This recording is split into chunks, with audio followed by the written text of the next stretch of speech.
todos de nuevo, soy Guillermo Almazo, Publisher and CEO de Inmobiliaria Magazine. Un gusto saludarlos a todos nuestros acompañantes el día de hoy. Llevamos más de 80 horas de transmisión el día de hoy y tenemos un panel hoy de expertos en el Día Internacional que tiene que ver con el tema de multifamily.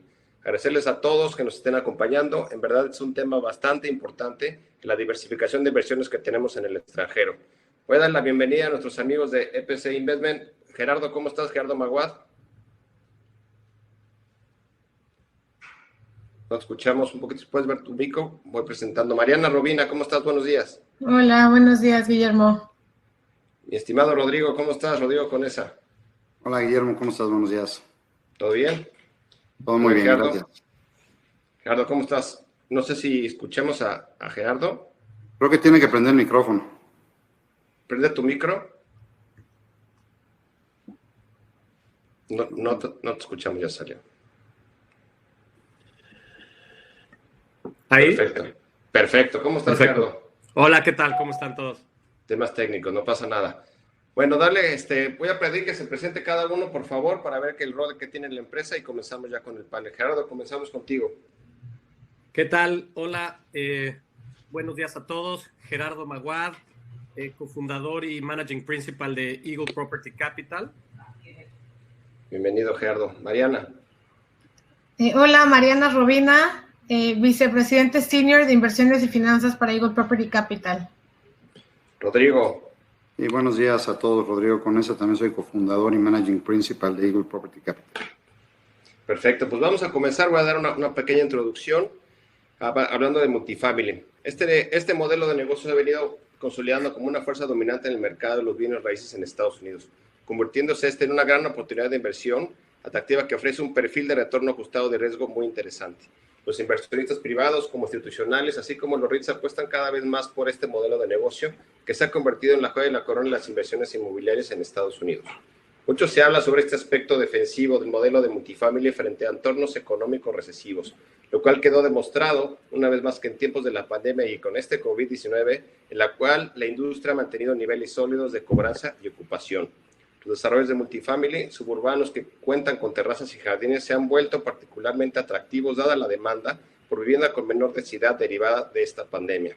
Vamos a comenzar con la primera parte y Gerardo, me gustaría comenzar contigo. ¿Cuáles son algunas de las ventajas y bondades del multifamily, si nos puedes explicar?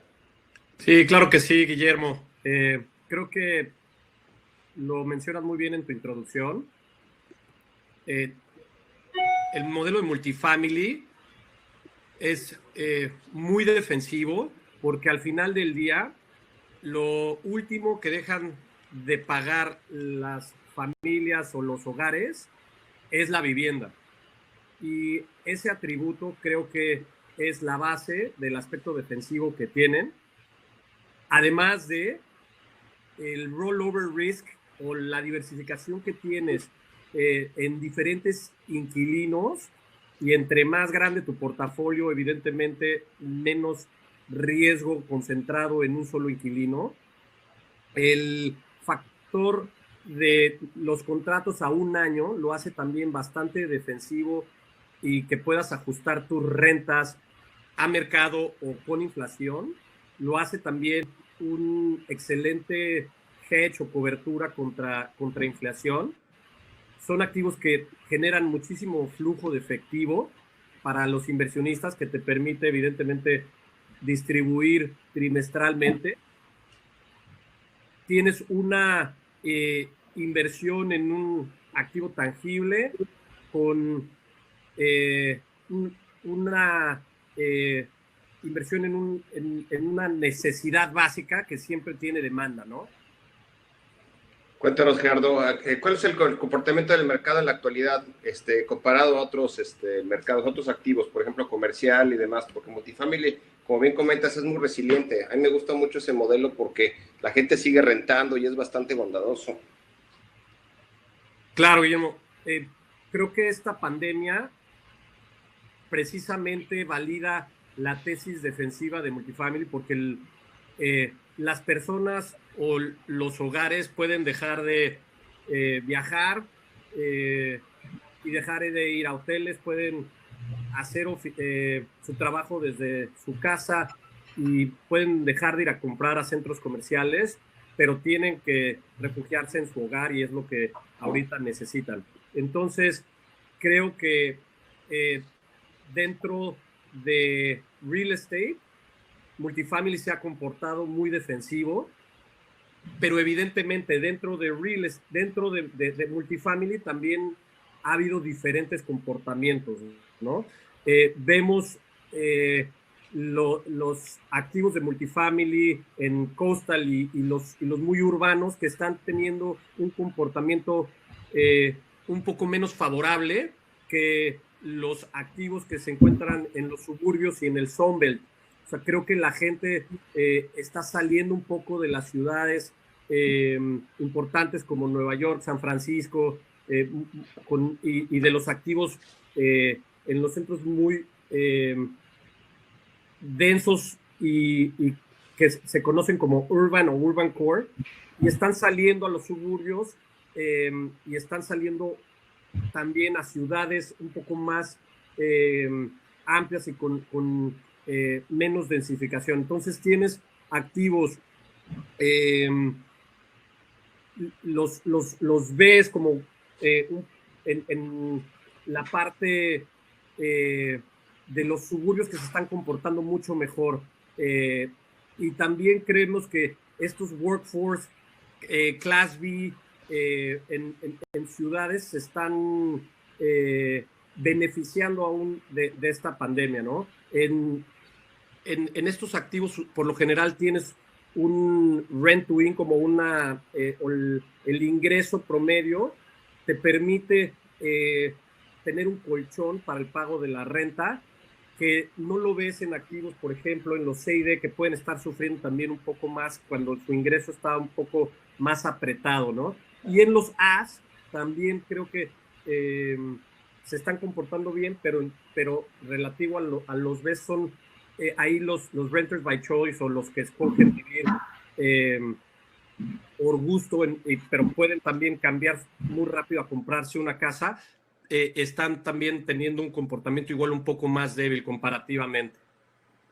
Perfecto, aquí estoy viendo una estadística donde el 37% de los hogares en Estados Unidos son rentados, un 30% del déficit anual promedio y 39.700 residentes son de multifamily, con 21.400 departamentos. Esto realmente es una contribución anual del 3.4% y genera empleos de 17.500 empleos relacionados a esto. Creo que es un negocio a seguir, ¿no? ¿Cuáles son las ciudades que ustedes más invierten, Gerardo?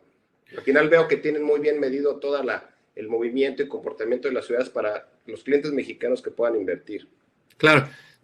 Nosotros hacemos un análisis fundamental de, primero, los diferentes estados en términos de crecimiento de empleo, población, económico, y creo que uno de los estados, bueno, los dos estados que salen mejor rankeados son Florida y Texas, y también el siguiente paso del análisis es un ambiente regulatorio favorable para uno, impuestos, y dos, poder hacer desalojos y tratamiento favorable para los dueños de los activos. Y también Florida y Texas tiene esas bondades.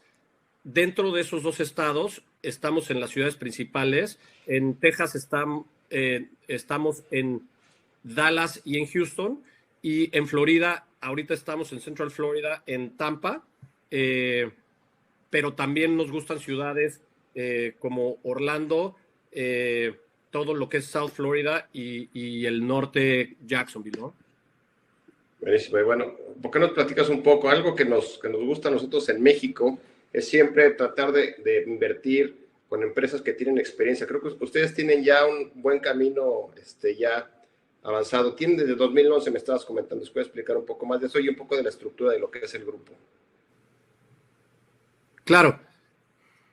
Bueno, EPC empezó operaciones en el 2011. Desde entonces ya llevamos comprados, reposicionados y administrados más de 6,600 departamentos en aproximadamente 27 propiedades, con presencia en Florida y Texas, como te mencionaba.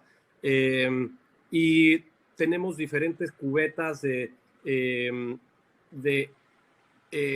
fondeo para nuestros proyectos como fondo de inversión o participación directa en cada una de las propiedades. Llevamos 4 fondos de inversión, 2 coinversiones institucionales y otras coinversiones en los diferentes activos de family offices y otro tipo de inversionistas. Perfecto, muchas gracias, Gerardo. ¿Cuáles son las? Bueno, vamos ahora con Mariana. A mí me gusta mucho que nos puedas explicar, y ahora que la gente sí, ¿por qué invertir en un fondo de inversión? Voy a leer una pequeña introducción. El mercado de multifamily se ha caracterizado históricamente porque la oferta de departamentos en renta no se ha alcanzado a cubrir la demanda, lo cual se ha traducido en un aumento sostenido de niveles de renta desde el cuarto trimestre de 2019 hasta el cuarto trimestre del 2019. Las rentas crecieron un 38.9%, 3.3 por medio anual. Este comportamiento abre una oportunidad interesante para invertir en un fondo de inversión que enfoque en multifamily. Cuéntanos, Mariana, ¿cómo podemos estructurar un fondo o cómo lo llevan ustedes? Sí, Guillermo.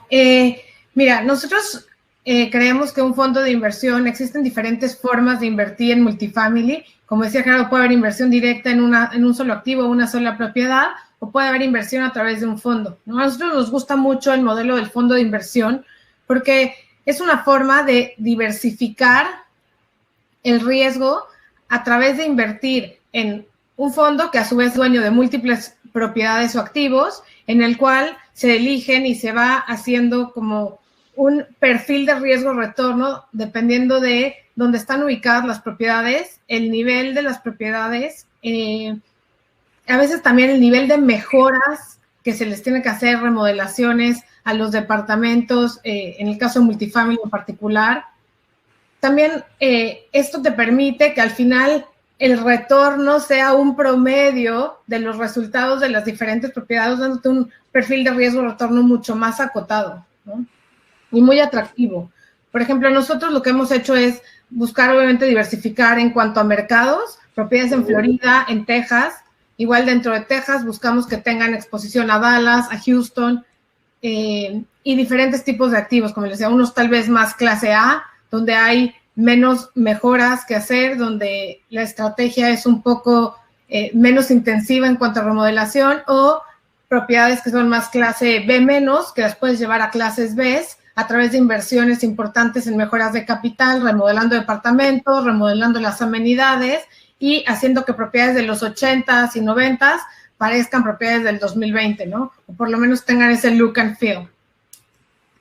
Oye, Mariana, yo quiero hablar contigo sobre el tema de la visibilidad. Digo, en esta pandemia la gente está viajando mucho menos y me gustaría saber, ¿ustedes cómo manejan la visibilidad y transparencia de las inversiones hoy? Porque hoy cobra mucho más relevancia esto para invertir en el extranjero. ¿Cuál es la estructura de esta plataforma?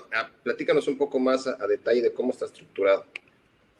Sí, definitivamente, Memo, creo que es muy importante que los inversionistas que invierten en Estados Unidos, especialmente siendo mexicanos o extranjeros, pues tengan cercanía con su inversión, ¿no? Entonces, es muy importante y nosotros lo manejamos de tal manera que trimestralmente hacemos reportes a inversionistas con llamadas en las que se pueden conectar y en caso de que alguien no pueda participar, se graban y pueden acceder a ellas a través de un portal, ¿no? Además, buscamos ser muy cercanos al inversionista, invitarlos, obviamente, quien quiere viajar está bienvenido a visitar las propiedades de las que son dueños, para conocer al equipo que las opera y ver de primera mano cómo es que se van implementando las estrategias y cómo es que se van logrando esos resultados, esos incrementos de los ingresos operativos netos a través de las mejoras que se hacen, ¿no? Obviamente, otro tema de transparencia es, creo que el equipo que está detrás de la inversión es clave. O sea, creo que es importante el activo en el que se invierte, ya sea multifamily o cualquier otro tipo de activo en el que se busca invertir en el extranjero, pero creo que el equipo es clave, ¿no? Nosotros hemos buscado desde el 2011 crecer la plataforma y traer un equipo muy profesional con background institucional que al final se refleja en mejores prácticas y en la ejecución de las estrategias, ¿no? Hay temas adicionales como estar auditados por compañías top 10 de auditoría para que revisan estados financieros y que toda la información que se está presentando a los inversionistas es correcta, ¿no? ¿Cuántos departamentos o propiedades han adquirido en la actualidad? Eagle Property Capital ha comprado un poco más de 6,600 departamentos en 4 ciudades principales, en Florida y Texas. En 27 comunidades de departamentos o propiedades de multifamily. Sí, como comentaba, bueno, pues, el crear comunidades, y yo lo dije en la introducción, ¿no? La pandemia, y en esto creo que la pandemia con Jardín, o tener obviamente desarrollos horizontales, da mucho más viabilidad en comparación a tus activos inmobiliarios. Gracias, Mariana. Voy contigo, Rodrigo. Ya platicamos un poco de lo que es el modelo de multifamily, toda la estructura que se tiene para invertir en un fondo, pero creo que es clave saber cómo podemos invertir del extranjero para acá. ¿Cuál es el proceso de esa estructura legal y fiscal? Sí, buena pregunta, Memo. Creo que es sin duda de lo más relevante cuando un inversionista decide participar en una inversión inmobiliaria en Estados Unidos, pensar y tener muy bien definido cuál es la forma de entrar y cuál es la forma de salir de estas inversiones, ¿no? Evidentemente, al estar hablando de vehículos cerrados o privados de inversión, digamos, a diferencia de vehículos públicos donde la gente puede comprar y vender en una bolsa de valores a través de un mercado, aquí es indispensable entrar directamente a la empresa que es la que es propietaria de los activos. Entonces, cuando hablamos de un fondo de inversión, los fondos de inversión típicamente son limited liability companies. En el caso nuestro, creada bajo las leyes de Delaware, que a su vez forma empresas que son las dueñas de cada uno de las comunidades o edificios donde están las propiedades, ¿no? Por otro lado, es importante entender la diferencia entre el régimen fiscal en México y el régimen fiscal en Estados Unidos, porque hoy en día existe un arbitraje importante en las tasas de impuesto sobre la renta a nivel corporativo en Estados Unidos y a nivel corporativo en México. Para darte una idea, la tasa de impuestos federales en Estados Unidos es 21% y la tasa de impuesto federal en México es de 30%. Entonces, lo que uno tiene que tener en mente cuando invierte es, primero, que no tenga ninguna duda que se pueden acreditar los impuestos pagados en Estados Unidos contra los impuestos que se pagarían en México. Y segundo, que tenga la posibilidad de, ya sea, si el objetivo es dejar el dinero en Estados Unidos, que lo puedas dejar sin tener que reconocer ganancias en México, o si la idea es repatriar el dinero, que se pueda repatriar sin problemas de acreditamiento fiscal. Nosotros lo que hemos hecho es un esquema, digamos, dual, donde a la gente que no crea su propia estructura de inversión en Estados Unidos, le ofrecemos invertir a través de una empresa mexicana, una SAPI, y esa SAPI a su vez invierte en un vehículo americano controlado también por nosotros, que a su vez invierte en el fondo. La ventaja de esta estructura es que para un inversionista que no tiene su propia estructura de inversión, puede de manera muy sencilla invertir en acciones y el equipo de Eagle Property Capital lo que hace cada trimestre es hacer precisamente esos cálculos de impuestos, acreditamientos, para entonces regresarles el dinero trimestralmente, ya sea a través de reducciones de capital o a través de pagos de dividendo. Entonces, finalmente el dinero regresa ya libre de impuestos y el inversionista pues no tiene que preocuparse, digamos, de hacer todo el esquema de acreditamiento de impuestos y cálculos fiscales. Quizás la desventaja de ese esquema es que al estar repatriando el dinero trimestralmente de Estados Unidos a México, pues los efectos fiscales los tenemos que reconocer cada vez que hacemos las distribuciones y entonces no es posible aprovechar el arbitraje de tasas entre México y Estados Unidos porque el dinero no se queda en los Estados Unidos, ¿no? Sino regresa a México. Pero tiene otra vez la ventaja de que es para el inversionista no tiene que administrarlo y recibe su dinero ya después de calculados y pagados los impuestos. Y el otro esquema, que obviamente pues muchos inversionistas también acuden a él, es crear ellos sus propias estructuras en Estados Unidos. Claramente ese es el esquema que ofrece la oportunidad de aprovechar estas diferencias en tasas de las que yo hablaba, porque si un inversionista crea su propio vehículo de inversión en Estados Unidos y ese vehículo de inversión es un vehículo que paga impuestos en Estados Unidos, te permite que las ganancias paguen impuestos al 21%, y si no estás trayendo el dinero de regreso a México, ese dinero lo puedes reinvertir en Estados Unidos, ¿no? Otra ventaja también de hacerlo así es que al dejar el dinero en una empresa en Estados Unidos, a nivel México no tienes que reconocer ganancias cambiarias año con año, porque el dinero está en Estados Unidos y la inversión desde la perspectiva mexicana es una inversión en pesos.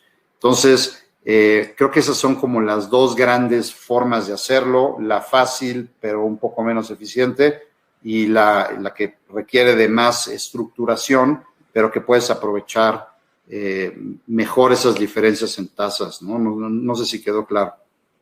Sí, me gustaría saber también, hablando del tema jurídico, que ya estás en eso, ¿cuál es la seguridad financiera para estos inversionistas? ¿Hay riesgos en esto y son mitigantes? Mira, obviamente hay que verlo desde diferentes puntos de vista, ¿no? Desde el punto de vista del inversionista, el inversionista lo que está invirtiendo es en acciones al final del día o en instrumentos de capital. El inversionista, si invierte a través de México, recibe acciones de una empresa mexicana. Si invierte directamente en el fondo, firma un contrato de suscripción y se convierte en propietario de un membership interest de la LLC. Entonces, digamos, su participación en el fondo está perfectamente documentada a través de contratos, a través de acciones, ¿no?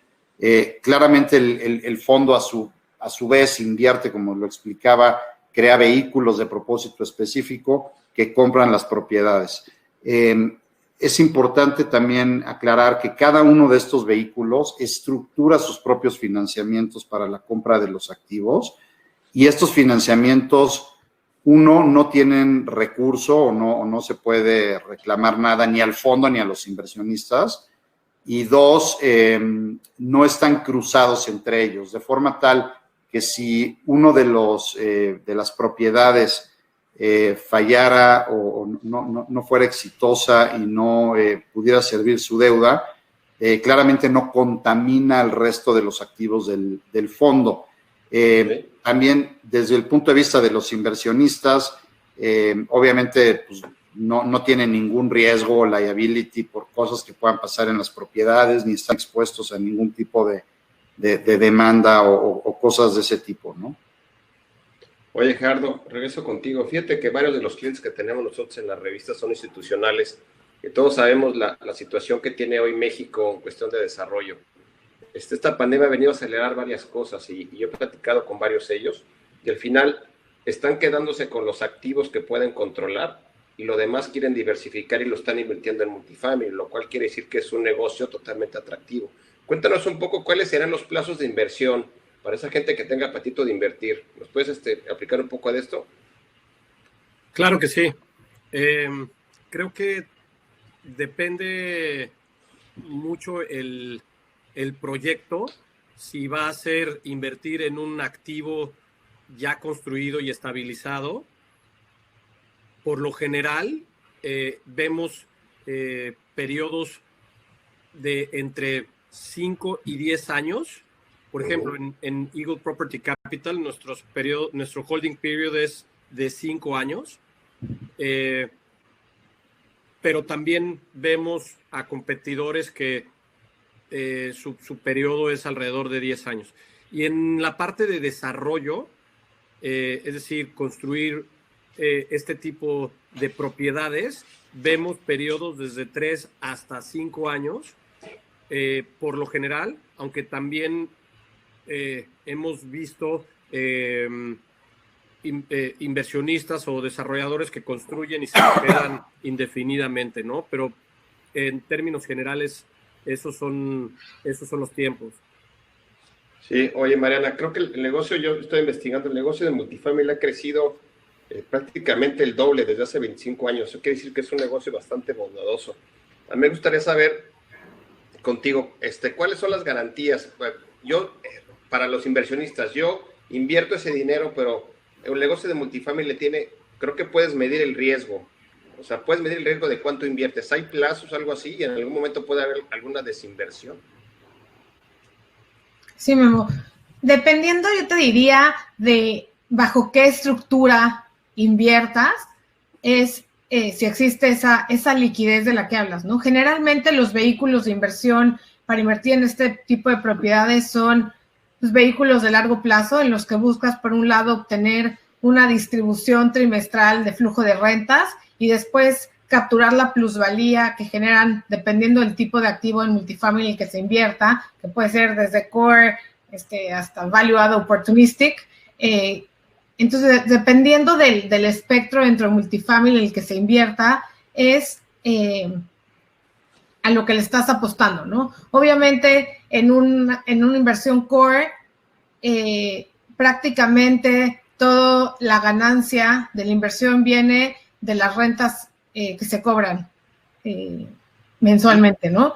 Y cuando te vas a una estrategia más de value add, existe un componente atractivo y más balanceado entre flujo de rentas y plusvalía generada por pues el valor que se les genera a esas propiedades. Entonces, los riesgos y los tiempos, pues obviamente dependen del vehículo en el que se invierta y con el grupo, cuál sea su estrategia de inversión. Generalmente yo te diría que si es un fondo, son plazos de por lo menos 5 años.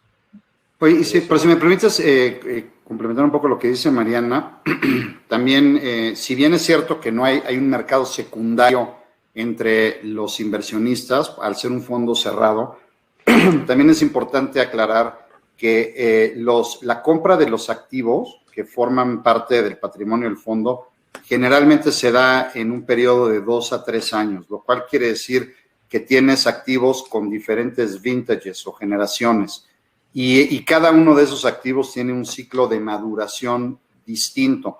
Entonces, al término de los primeros 4 a 5 años, empezamos siempre a ver desinversiones de los activos del fondo y todo el capital y la plusvalía que generó esa venta se va distribuyendo a los inversionistas. Entonces, si bien la liquidez no proviene de ventas en el mercado secundario, también es cierto que no todos los activos se venden en una sola transacción, en un solo momento.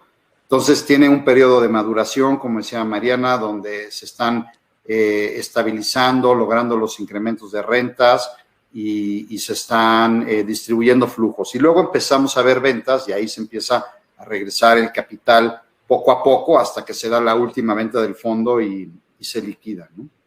No, buenísimo. Me gusta mucho toda la parte de transparencia que tienen interna y de eso ya hablamos. Pero eso contigo, Gerardo. La comparación de México y aquí me gusta Estados Unidos es que hay mucha transparencia cuando ustedes van a desarrollar. ¿Cómo escogen ustedes las propiedades en los lugares para poder comprar estas propiedades? Sabemos que en Estados Unidos pues hay problemas ahora con algunas ciudades con tema laboral, pero también hay ciudades que son más resilientes y que se van a recuperar más rápido. ¿Cómo tienen ustedes ese ojo para ver en las ciudades, sobre todo dónde creas comunidades para poder invertir ese capital? Gracias, Guillermo. Buena pregunta.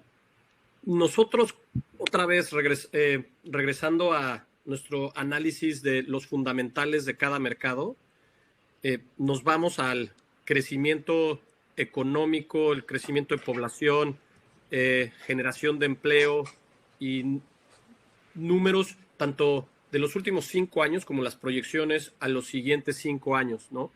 La parte del ambiente regulatorio para nosotros es importantísimo, que nosotros consideramos hoy estados como Florida y Texas que tienen uno de los ambientes regulatorios más favorables o amigables a los dueños de los inmuebles, y también el tema de los impuestos estatales hoy está jugando un rol muy importante, porque ya, a partir de la reforma fiscal que pasaron los republicanos hace algunos años, no puedes, ya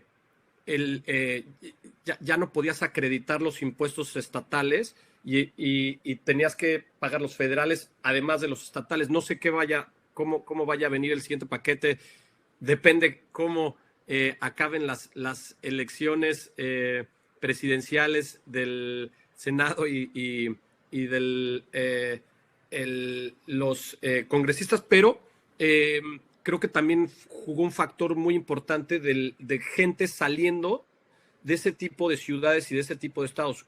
Y a eso le puedes agregar el tema de la pandemia en ciudades muy densas y que le pegó fuertísimo la pandemia, y también que eran ciudades donde la renta era muy cara en comparación con el ingreso de cada persona. Entonces, en ciudades como San Francisco, Nueva York, estaban pagando hasta el 40% de sus ingresos. Y lo que acabó sucediendo es que las familias y las personas se fueron o a los suburbios o a otras ciudades, ¿no? En los últimos años, y esto lo aceleró la pandemia. Entonces, nosotros creo que es una combinación de análisis fundamental con regulatorio, una especie de top-down approach, y es lo que nos ha llevado a invertir en lo personal en ciudades como Dallas, Houston, Tampa, Jacksonville. Y si me permites también agregar una cosa, Gerardo, a lo que decías, dos factores que también son muy relevantes al tomar una decisión de en qué submercado invertir el dinero. Uno es, obviamente, dinámicas de empleo, además de dinámicas poblacionales, qué tan fuerte es el school district donde estamos comprando, que claramente es un polo de atracción de familias y de gente hacia ciertos submercados. Y el tercero, que nosotros nos fijamos mucho porque es parte de la estrategia de la compañía, es buscar invertir en submercados entre las ciudades donde haya una presencia hispana muy importante.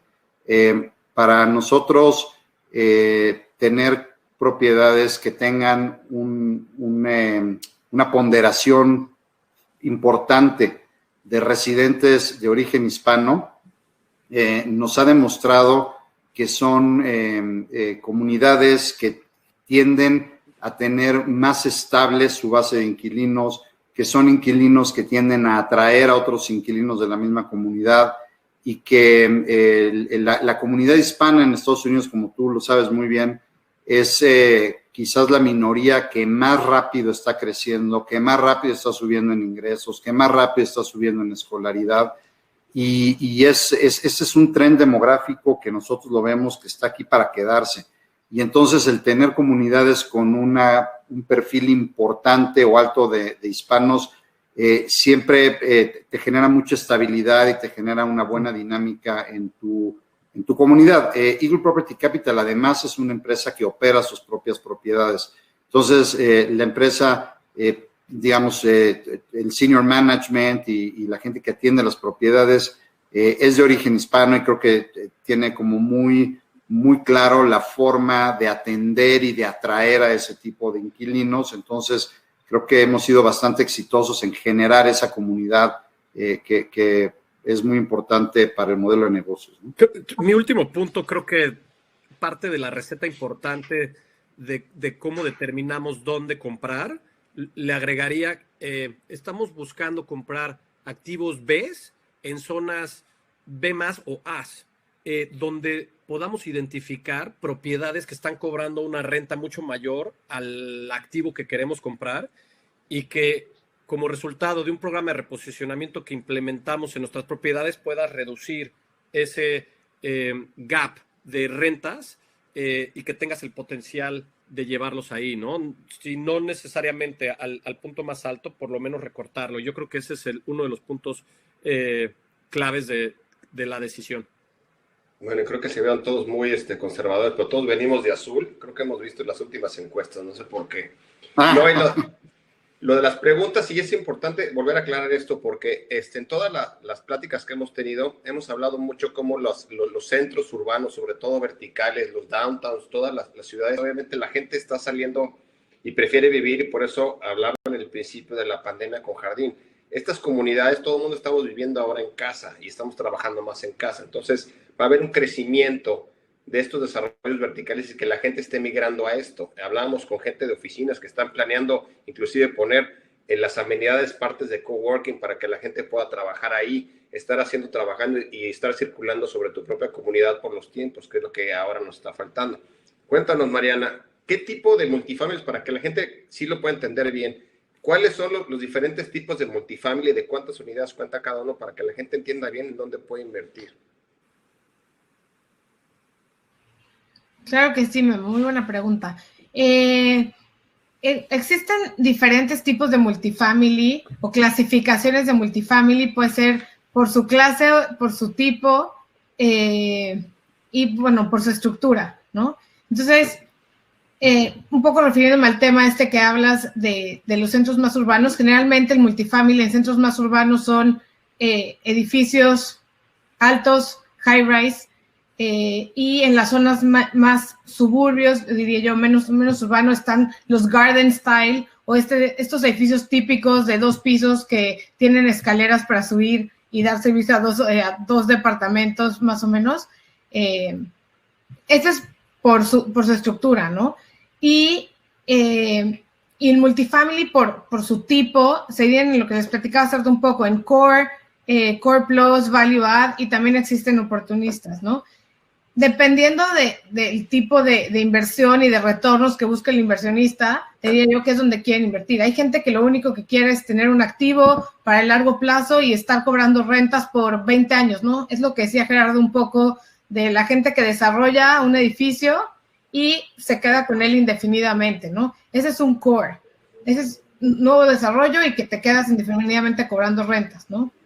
En Eagle Property Capital estamos más enfocados en los desarrollos de valor agregado o value add, en el que podemos mejorarlos y también, como decía Gerardo, buscar recortar esa diferencia que existe entre las rentas de los edificios más nuevos que hay en la zona con estas propiedades de los 70s, 80s, que a través de hacerles mejoras, por un lado a los departamentos, cambiando alfombras por pisos, mejorando las cocinas, cambiando los electrodomésticos, que generalmente son de los 80s, color beigecito por electrodomésticos de acero inoxidable. De los 80s.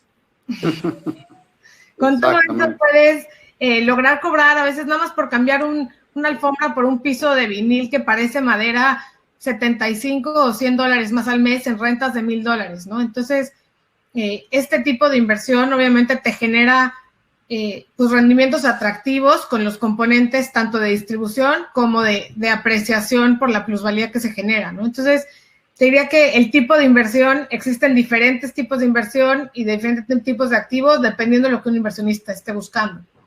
Oye, acabas de tocar un punto muy importante y voy contigo, Gerardo. El tema del mantenimiento de las propiedades. Todo el mundo, el nuevo cliente, y en esta pandemia va a pasar que mucha gente va a cambiar de propiedad y siempre el mexicano, el cliente o en general queremos llegar y que todo esté perfecto. ¿Cómo manejan ustedes el tema de mantenimiento para entregar la llave perfectamente en mano? Claro, nosotros consideramos que desde ahí estás tratando de ganarte la renovación del contrato al vencimiento, que por lo general es a 1 año, ¿no? Como mencionaba Rodrigo, nosotros en EPC administramos nuestras propias propiedades, tenemos nuestra compañía de property management y creo que es importantísimo la atención al detalle y entregarles su departamento en perfectas condiciones con las condiciones óptimas para que se puedan mudar y no tener ningún problema, ¿no? Y de hecho, nuestro personal le da seguimiento en los siguientes 2 o 3 días a ver si hay algún desperfecto que podamos corregir. Entonces creo que, como bien lo apuntas, Guillermo, es clave que las condiciones sean óptimas.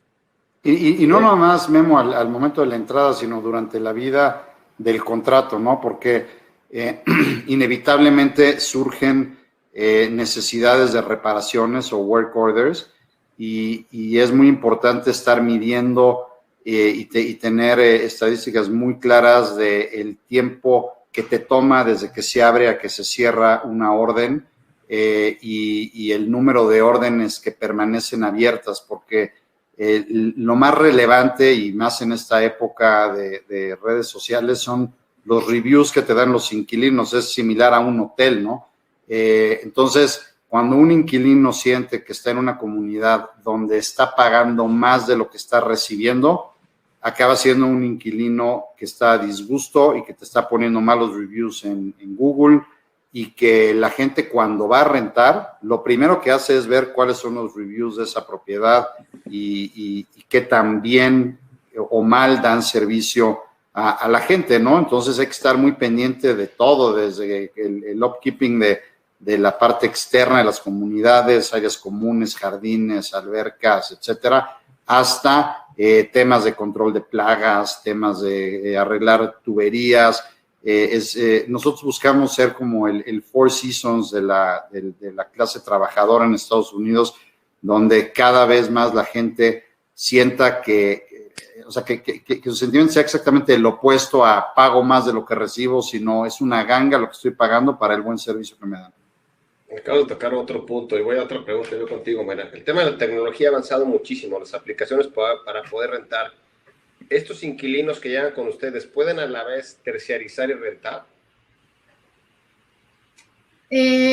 Buena pregunta, Memo. Y no, quien firma el contrato de renta es quien esperamos que sea quien vive en el departamento, ¿no? No está permitido subarrendar los departamentos. Sin embargo, creo que sí usamos la tecnología para poder llegar a esos prospectos o inquilinos para que renten, ¿no?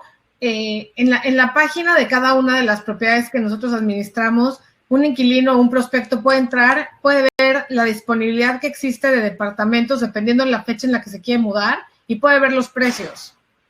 Entonces, creo que eso facilita mucho el que cuando estás buscando un departamento pueden ver inmediatamente dentro de esa comunidad, pues sí, obviamente, qué tiene, qué amenidades ofrece, qué servicios ofrece, espacios de coworking, áreas de picnic, albercas y demás, pero pueden ver de qué tamaño es el departamento que están buscando, para la fecha en que le están buscando y la disponibilidad que existe y el precio, ¿no? Y ahí mismo pueden hacer una aplicación y ver si son aceptados, si pasan las condiciones que se requieren para poder rentar y, pues, de alguna manera apartar el departamento para poder vivir ahí, ¿no? Sí, pues luego resulta que le rentas a 3 y se meten 20, ¿no? Entonces, imagínate. Y supongo que la parte de seguridad y administración, Gerardo, debe estar perfectamente controlada en los desarrollos, ¿no? Sí, por supuesto. O sea, nosotros tenemos un staff por cada propiedad que evidentemente está vigilando que no se te metan 20 personas por unidad, que tienes que registrar a cada una de las personas que van a vivir en el departamento y si hay una violación a LIS, los puedes desalojar, ¿no? Entonces, creo que sin duda es muy importante que el equipo que tienes en las propiedades las mantenga desde la parte del mantenimiento de primera hasta que también el servicio al cliente y la generación de un ambiente de comunidad, de que cada uno de los residentes se sienta en casa, es lo que va a hacer que tu comunidad sea exitosa, que te paguen la renta, que te recomienden, que te pongan un review. Exacto. Oye, Rodrigo, y al final lo que platicabas de la comunidad hispana me gustó mucho, porque al final el inversionista, pues bueno, sabe que está invirtiendo y tienes ya los departamentos rentados. ¿Cómo hacen ustedes esa promoción para seguir llegando y que la gente llegue a esos desarrollos? ¿Cómo se hace localmente en Estados Unidos esa promoción? Fíjate que depende mucho de la propiedad, ¿no? O sea, no todas tienen la misma estrategia, pero digamos, se utilizan mucho servicios de marketing en línea o websites como apartments.com. Se hace también mucho de promoción en oficinas o centros de trabajo que están cercanos a la zona de influencia de la comunidad. A veces hasta panfleteando igual, o sea, en diferentes lugares como supermercados o iglesias o inclusive publicidad exterior. como que hay muchas formas de verlo. Nosotros lo medimos propiedad por propiedad, cuáles son las formas de marketing más efectivas, y evidentemente cuando encuentras esos canales que están teniendo éxito, pues son los canales en los que más invierten. Pero una de las fuentes que también es muy relevante para atraer inquilinos es el word of mouth o las referencias de los propios inquilinos. Siempre estamos pensando en programas como refiere a un amigo o a un familiar, etcétera, y te doy algún tipo de especial en tu renta o concesión. La verdad es que hay que ponerse muy creativos y ahorita, sobre todo en esta época, o cuando fue la época más aguda de la pandemia, que había un full lockdown, pues fue muy retador el poder atraer inquilinos, ¿no? O sea, te podrás imaginar, la gente no podía salir. ¿Cómo vas a ir a rentar un departamento si no tienes la oportunidad de visitarlo, de caminarlo, de sentirlo? Y una cosa muy interesante que vimos y pues, pasó, digamos, en este tipo de propiedades es que nuestros renewal rates subieron muchísimo. O sea, la gente de tener tasas de renovación de alrededor del 55%, en algunas propiedades tuvimos 80%, y logramos también cerrar bastantes contratos simplemente a través de Zoom, ¿no? Y donde, o sea, iba el community manager o el leasing agent con la computadora o el iPad ahí mostrando el departamento y cerrando leases virtuales, ¿no? Fue bien interesante porque a pesar de que estuvimos en una etapa crítica en medio del leasing season, o empezando el leasing season, todo el mundo atrapado en su casa, logramos defender muchísimo la ocupación. En realidad tuvimos un dip en ocupación de cerca de 200 puntos base, bajamos del 93 a 91%, pero luego logramos recuperar la ocupación muy rápido. Entonces, pues creo que también te habla muy bien de la clase de activo, pero además de la forma creativa en la que uno puede utilizar las herramientas tecnológicas en este tipo de épocas, ¿no? Buenísimo. A ver, aquí hay una pregunta que quiero compartir de nuestro amigo Pablo Irizar. ¿Qué retorno anual antes de los impuestos tuvo su fondo el 2019 y cuánto esperan el 2020 y 2021? Estimado. ¿Estimado para mí o estimado del fondo? Estimado Memo, dice. Sí, exactamente. No sé quién la quiera responder. Es para Mariana, que es la CFO. Sí, digo, nuestros fondos los nombramos, digamos, por el año en el que se empieza a levantar capital. El fondo que tenemos actualmente abierto se empezó en 2018. Nosotros estimamos que este fondo va a tener una TIR neta al inversionista de alrededor de 19% y un múltiplo de capital de alrededor de 1.8 veces, ¿no? Digo, no es que tengamos, no hemos vendido ningún activo de este fondo, entonces no hay de alguna manera ningún tipo de retorno realizado, pero estimamos que en 5 años que empezaron a contar a partir del 2018, los inversionistas empiezan a recibir ya pues producto de la venta. Han recibido distribuciones trimestrales desde el 2018, pero pues no van a haber pues distribuciones de ventas de activos o de propiedades hasta tal vez 2022, 2023, ¿no? Creo que complementando rapidísimo la respuesta, nosotros en nuestras inversiones, el retorno objetivo que nos planteamos en cada una de nuestras inversiones es del 15% de TIR y cercano a 2 veces múltiplo en un holding period de 5 años. Creo que en nuestro track record afortunadamente hemos estado arriba en cada uno de nuestros vehículos y en retornos mucho más cercanos a los que mencionaba Mariana. Neto de Visit Promotes. Buenísimo. Bueno, la última pregunta, se nos está terminando el tiempo. Sé que Texas y Florida son estados bastante resilientes y que obviamente las economías van bien. Se predice que las ciudades que están en la costa son las que más rápido se van a recuperar. ¿Tienen ustedes planeado, sé que ahora es moderado, pero tienen planeado en un futuro invertir en algunas ciudades en la costa? ¿En la costa de Florida, dices? No, en la costa de Estados Unidos. Puede ser en California, puede ser en Florida. Sí, o sea, a ver, este fondo tiene un mandato un poco más restrictivo y estamos pensando concentrarnos en los estados y las ciudades donde estamos ahorita. Una ciudad en la que estamos viendo un par de oportunidades y que queremos hacer más inversiones es en Orlando. Para el siguiente fondo que estaremos lanzando en el primer trimestre del año que entra, lo queremos hacer con un scope más amplio y donde buscaremos invertir en algunas otras ciudades o estados como es Georgia, o sea, o la zona de Atlanta, como es Arizona, y hacer inversiones tal vez en la zona de Phoenix y en las Carolinas.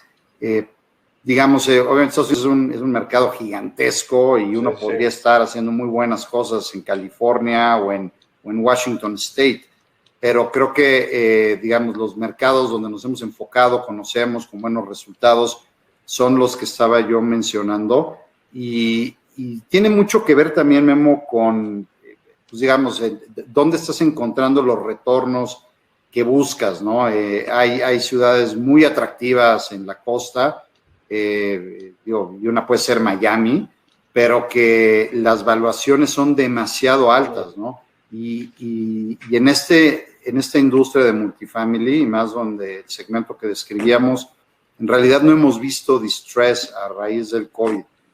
Quizás todo lo contrario, más allá de que hayan inversionistas que se quieren salir, estamos viendo mucho interés por entrar y eso claramente hace que las valuaciones pues sigan altas y presionadas. Entonces, tenemos que ser muy selectivos con qué propiedades cogemos y por qué para lograr los retornos que estamos buscando. Entonces, pues digamos, constantemente estamos viendo deals en diferentes ciudades, estamos haciendo análisis, pero manteniéndonos muy disciplinados y con la idea de lograr los retornos y la estabilidad que buscamos para nuestras propiedades, pues vamos escogiendo dónde invertimos, ¿no? Más que si es en la costa o no, sino dónde encontramos esas buenas dinámicas y esas valuaciones atractivas para entrar. Perfecto. ¿Algo que quieran concluir, Gerardo, ya para despedirnos? No, muchísimas gracias por la invitación, Guillermo. Sí, la verdad es que es un modelo interesante. A mí me llamó mucho la atención porque multifamily es, créanme, y sobre todo para diversificar las inversiones, es un modelo bastante noble que está creciendo a niveles desde hace 25 años. Muchas gracias, Mariana, por la oportunidad. Estimado Rodrigo, Gerardo, que tengan buen fin de semana. Gracias a todos, buen fin de semana. Gracias, Memo. Gracias a todos.